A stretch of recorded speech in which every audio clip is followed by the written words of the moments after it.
The city always bowed to money, yet money never bowed to time. From the tallest skyscrapers to the poorest slums, whispers carried the name of Adewale, the billionaire who moved through life as if fate itself worked for him. His mansion stood like a fortress, wrapped in iron gates and polished stone, guarded day and night by men who saluted with fear. Yet behind those gates, destiny coiled in silence, preparing its sting. Even the birds circling above seemed to know something their master did not.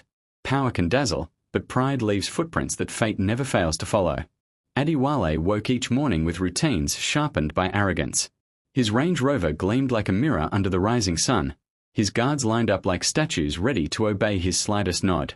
He lived for admiration, for the silent envy that spread whenever his car roared past the poor waiting at bus stops. He believed the city's roads were made only for him. But there was always an unseen watcher, a small figure near the gutter, eyes burning with quiet hunger. Ijeoma, young and homeless, saw him daily. Fate had placed her under the bridge beside his kingdom. Ijeoma's world was a world of scraps. She collected leftovers from bins, gathered water dripping from leaking pipes, and slept with her back against concrete pillars where rats ran freely.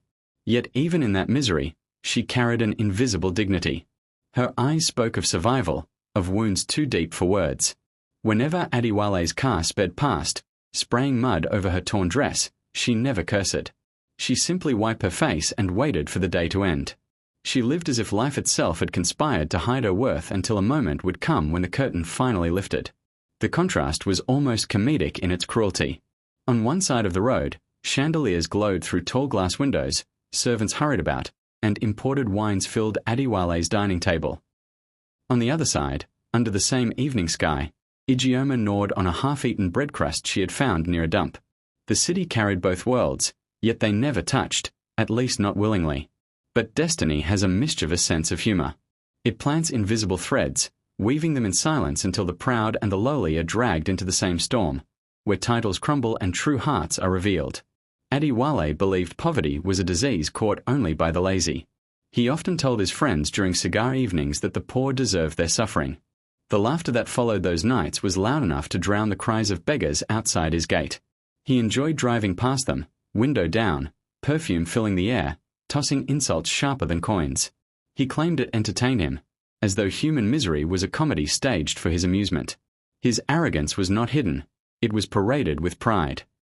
The city's elite admired his wealth, but secretly, many despised the emptiness behind his glitter. Ijeoma had long been a target of his cruelty. On mornings when rain turned the streets into muddy rivers, Adewale pressed his accelerator harder as he passed a spot, delighting in the splash of dirty water against her skin. His guards, trained in harshness, chased her whenever she lingered near the mansion's gates in search of crumbs. They jeered at her smell, mocked her torn clothes, and laughed at the sight of her thin frame. She was treated like a ghost haunting the wealth of their master. Yet each insult only deepened her silence, as though she knew something they didn't. At night, when the city softened under the hum of crickets, Ijeoma would curl beneath the bridge and stare at the glowing lights of Adewale's mansion in the distance. She imagined what it would feel like to eat a warm meal at a polished table, or to sleep on a mattress instead of concrete. But she did not hate Adewale. Her heart, though wounded, refused bitterness. She whispered prayers for a miracle, not for revenge. Something in her spirit remained unbroken, as though she carried an invisible shield that protected her from the poison of resentment. She simply endured. The city gossiped endlessly about Adewale. Some called him blessed, others cursed. His empire stretched across oil, real estate, and luxury imports. His name was carved into skyscrapers, his parties filled magazines, and his smile, though cold, flashed across billboards advertising products he barely used. Yet behind his polished image, whispers spoke of deals stained with betrayal and friendships traded for profit. But Adewale never cared. To him, people were tools, discarded once their usefulness ended. Even his servants knew they were replaceable. It was not love that surrounded Adewale, it was fear. And fear has a way of cracking. The morning began like any other. The sun stretched over the city, bathing the mansion's marble walls in golden light. Adewale sipped his imported coffee, adjusted his cufflinks, and strutted toward his waiting car. His guards opened the gates as if unveiling royalty. The Range Rover engine purred, ready to swallow the roads ahead. But beneath his tailored suit, his heart throbbed strangely, a drumbeat out of rhythm. He ignored it, convinced wealth made him invincible. After all, billionaires did not fall like common men. But fate, patient and silent, had been sharpening its blade. That morning, it finally struck. As the car rolled forward, Adewale's hand froze on the wheel. A sharp pain ripped across his chest, stealing his breath. His vision blurred, the mansion's gates bending into distorted lines. He gasped, clutching at his chest as though holding back an invisible enemy. The guards froze, unsure whether to rush or retreat. In seconds, the mighty billionaire collapsed, his body folding against the gleaming leather seat. His watch, worth millions, slipped from his wrist, landing uselessly on the floor. The gates that once guarded his power now witnessed his fall. The empire paused, waiting to see if its master lived. Panic rippled through the guards. Their radios crackled with confused shouts, yet none stepped forward decisively. Wealth had taught them obedience, not compassion. They looked at one another, paralyzed by fear of making the wrong move. The driver hesitated, unwilling to act without instruction. It was as though Adewale's power still held them captive, even in his helplessness. Seconds ticked like hours, and his breaths grew shallow. Around them, life carried on.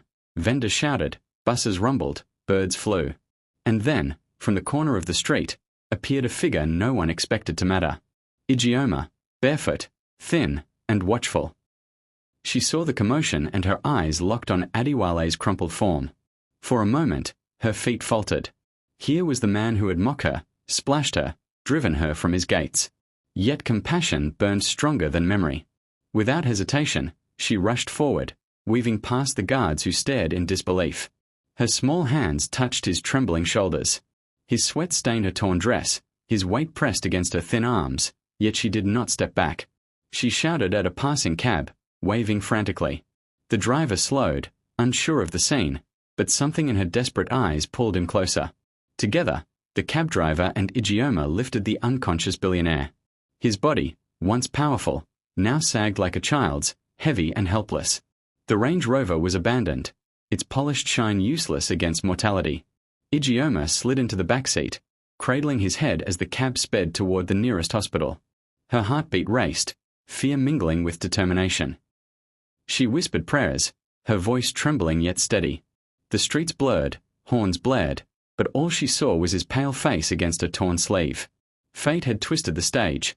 Now, the homeless girl carried the life of the mighty billionaire in her hands. The cab rattled through crowded streets, horns blaring, vendors leaping aside as the driver pressed forward. Ijeoma's hands trembled as she held Adewale's head steady, feeling the pulse beneath his damp skin. It was faint, fading like a candle fighting against the wind. She whispered prayers she had learned from street preachers, words tumbling faster than her breath. Her dress was stained with sweat and dust, yet she clung to him as though her small arms could anchor life itself. Around them, the city moved with indifference, unaware that its most powerful man hovered on the edge of silence. The hospital gates loomed ahead, their white paint chipped, ambulance sirens wailing inside. The cab screeched to a halt, and Ijeoma leapt out, her bare feet slapping the hot pavement. With the driver's help, she dragged Adewale toward the entrance, shouting for attention. Nurses rushed forward, lifting him onto a stretcher, machines immediately surrounding his still body. Ijeoma stood frozen, heart hammering, as he disappeared behind swinging doors. Her arms, suddenly empty, still felt his weight. For a moment, she thought of leaving, running back to her bridge. Yet something stronger held her there, the stubborn loyalty of compassion.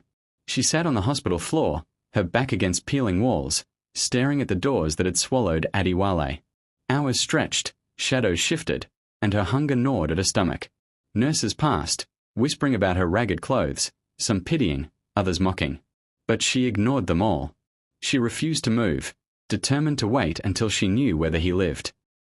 The city outside forgot her, but inside that hospital she was bound to the man who once dismissed her as worthless. Compassion had tied her to him like a chain, and she would not walk away until fate declared its verdict. When Adewale opened his eyes, the ceiling above him was white and unfamiliar. Machines beeped steadily at his side, tubes pricked his arm, and his chest ached with weakness. For the first time, he felt powerless, stripped of command, reduced to a trembling man in a hospital bed. He croaked a question, asking how he had arrived. The nurse's answer struck him harder than the pain in his chest. A homeless girl, thin and ragged, had carried him here. She had refused to leave, sitting outside his room for hours. The words pierced his pride like a sharpened blade. Confusion wrestled with shame. He imagined her face, the same girl he had splashed with water, chased from his gates, mocked with cold laughter. And yet, when death cornered him, she had been the one who reached out. He shifted uneasily, his mind struggling to reconcile arrogance with gratitude. For years he had dismissed compassion as weakness, but lying there, every heartbeat was a reminder that his survival rested in the hands of someone he despised. The irony was cruel, almost laughable, but it gnawed at him. Pride had never felt so heavy, and gratitude never so unbearable. Ijeoma finally entered the room, her dress torn, her feet dirty, her eyes weary yet calm. She stood at the doorway, hesitant, unsure whether she belonged in a room of polished floors and gleaming machines. Adewale's chest tightened, not with pain, but with something unspoken. He saw the child he had scorned, now revealed as his savior. He wanted to speak, to pour out apologies, yet words clung stubbornly to his throat. His eyes watered, his lips trembled, but his voice betrayed him with silence. The moment was raw, unpolished, and piercing. For the first time, Adewale tasted humility. That night, sleep eluded him. The hospital silence pressed in, broken only by the rhythmic beeping of machines. He replayed memories of mocking laughter, careless insults, and moments when he could have shown kindness but chose cruelty instead. Each recollection stabbed like needles, leaving him restless. For years he had prided himself on his power, yet lying weak in that bed, all his wealth felt worthless. The mansion, the cars, the empire, they were powerless against the fragility of a single heartbeat. It was not gold that had saved him. It was a girl with torn clothes and unbroken compassion. Back at the mansion, silence replaced the usual thunder of Adewale's routines. The gates, once busy with roaring engines, stood still. Guards whispered rumors of their master's collapse, each version more dramatic than the last. Servants tiptoed through hallways, suddenly aware that their lives were tied to the man gasping for breath in a distant hospital bed. The marble floors gleamed, chandeliers glowed, yet unease lingered like a shadow. A kingdom without its king quivered with uncertainty. Even the dogs at the gate howled more often, as though they sensed the mansion's pride was fractured, its power hanging by threads. Business partners flooded his phones with unanswered calls. Investors trembled, fearing the empire's value would plummet if whispers of weakness spread. Some secretly rejoiced, long resentful of Adewale's arrogance. Others schemed, already dreaming of filling the vacuum his absence might create. Yet in all their calculations, none considered the presence of a young girl in torn clothes.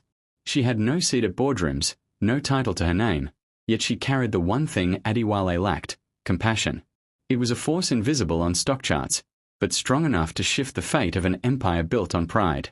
Ijeoma remained at the hospital, sleeping on a wooden bench outside Adewale's room. Nurses suggested she leave, but she shook her head quietly and stayed. Each morning she rose with aching bones, yet her eyes stayed fixed on the door. She never asked for food, though her stomach growled. She never demanded comfort, though her body ached. She simply waited. Her presence unsettled some, inspired others, but none could ignore the image of a child whose loyalty outweighed pain. It was a lesson unspoken. Love and sacrifice do not require riches.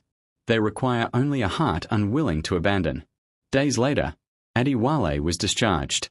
His body still weak, he returned to his mansion with a limp in his step and bandages hidden beneath his suit. The Range Rover carried him slowly, no longer roaring but crawling through traffic. He stared out the tinted windows, seeing the city differently. Every beggar at the roadside now reminded him of Ijeoma. Every tired face reflected his own fragility. His pride, once sharp as a blade, had dulled. The city that once looked like his playground now appeared like a mirror exposing his flaws. He realized how quickly power bends beneath mortality. When the gates of his mansion opened to receive him, Adewale felt no triumph. The familiar walls no longer glowed with glory but with emptiness. His empire greeted him coldly, and the silence pressed against his chest.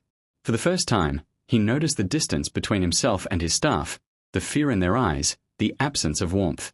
Wealth had built walls higher than mountains, but compassion could have built bridges. He had chosen the walls, and now they trapped him in solitude. Ijeoma's shadow followed him, reminding him that survival had come from kindness, not power. That night, he lay awake in his massive bed, staring at ceilings painted with imported art. His body ached, but it was his spirit that groaned louder. He remembered the hospital, the ragged girl refusing to leave, the torn dress stained with his sweat. He could not erase the image. He realized his life had been saved not by doctors or machines, but by compassion that cost nothing. His wealth could not repay it, for true kindness has no price. For the first time in years, he whispered a silent thought that resembled prayer. It was not for wealth, but for change. The morning after his return, Adewale stood at his balcony, staring at the city skyline. The towers he had built seemed meaningless, silent monuments to a pride that nearly killed him. His chest tightened, not with pain but with memory. He remembered the cab's dusty seats, Ijeoma's trembling hands, the prayers whispered into the chaos of traffic. Those prayers, simple yet fierce, had reached deeper than his empire ever could. The thought haunted him. He wondered how a child with nothing could give everything, while he, with all his wealth, had given nothing but scorn. Shame gnawed at his heart. He summoned his guards, ordering them to find the girl. They hesitated, uncomfortable, remembering the way she once begged at his gates. But Adewale's voice carried a different weight now, not prideful, but urgent. Hours later, Ijeoma arrived, barefoot, hesitant, her torn dress fluttering in the wind. She stood at the edge of the driveway, unsure whether she was welcome. The mansion loomed before her like a kingdom she did not belong to. Servants whispered, some scoffing, others curious. Adewale stepped forward, his gaze heavy with something none had seen in him before, humility. It unsettled everyone who watched. He looked at her, his voice cracking though he uttered no words. The weight of his past mocked him in silence. The memory of water splashed on her face, of laughter thrown at her pain, of guards chasing her into darkness, all rose before him. Yet she stood still, her eyes calm, her face unbroken. She carried no anger, no vengeance, only quiet endurance. Her presence was a mirror, reflecting everything he had been and everything he could become. Adewale realized that in saving him, she had not only preserved his breath but offered him the chance to reclaim his soul. That evening, he walked the empty halls of his mansion with her footsteps echoing softly behind. He saw the house differently now, not as a fortress of pride, but as a cavern of loneliness. The polished tables, the golden chandeliers, the endless rooms, what good were they, when he had no true joy to share them with? He had mistaken fear for loyalty, wealth for fulfillment, arrogance for strength. The truth was bitter. He had been poor all along, his riches masking a hollow heart. Only now, guided by the ragged shadow of a child, did he begin to understand wealth.